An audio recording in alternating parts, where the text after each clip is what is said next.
આવે કે તમારે બે બાળકો વચ્ચે ગાળો રાખવો હોય ને તો તમે ઇન્જેક્શન લઈ શકો. ઇન્જેક્શન તમારે 3 મહિને એકવાર લેવાનું હોય અને ઇન્જેક્શન તમે લો ને એટલે તમારે પ્રેગ્નન્સી લેવાના ચાન્સીસ એકદમ ઓછા થઈ જાય એમ.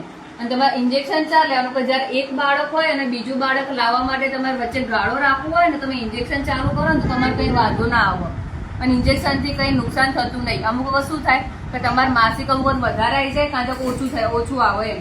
બાકી એનાથી બીજું કશું તમને પ્રોબ્લેમ ઇન્જેક્શન થી થતો નહીં. એ તમે ઇન્જેક્શન લો ને તો બી તમારે કઈ વાંધો આવતો નહીં.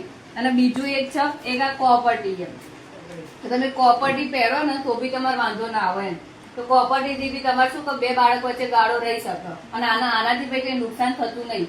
એટલે તમે ઇન્જેક્શન લઈ શકો કાં તો કોપરટી પણ તમે પહેરી શકો. કોપરટી નો બી કઈ ગાળો હોય 3 વર્ષ પહેરો 5 વર્ષ તમારે જેટલા વર્ષ હોય એટલા વર્ષ તમે પહેરી શકો કોપરટી એમ. તો જેથી શું કે તમારે બે બાળકો વચ્ચે ગાળો રહે ને ગાળો રહે ને બાળક આવે ને તો તમારે બીજું બાળક જે આવે ને બાળક હેલ્ધી આવે એમ. મતલબ કે કમ્પ્લીટ આવે બાળક એમ. અમુક વખતે શું થાય કે બે બાળક વચ્ચે ગાળો રહેતો ને એટલે બીજું બાળક ને તે એટલું તાજું નહીં આવતું મતલબ કુપોષણ જેવું આવે એમ. એટલા માટે તમે જેટલું ગાળો રાખો ને બે બાળક વચ્ચે એટલું તમારા માટે સારું છે. તો તમે શું કરો ઇન્જેક્શન કાં તો કોપરટી કોઈ બી વસ્તુ તમે યુઝ કરી શકો એમ બે બાળકના ગાળો રાખવા માટે.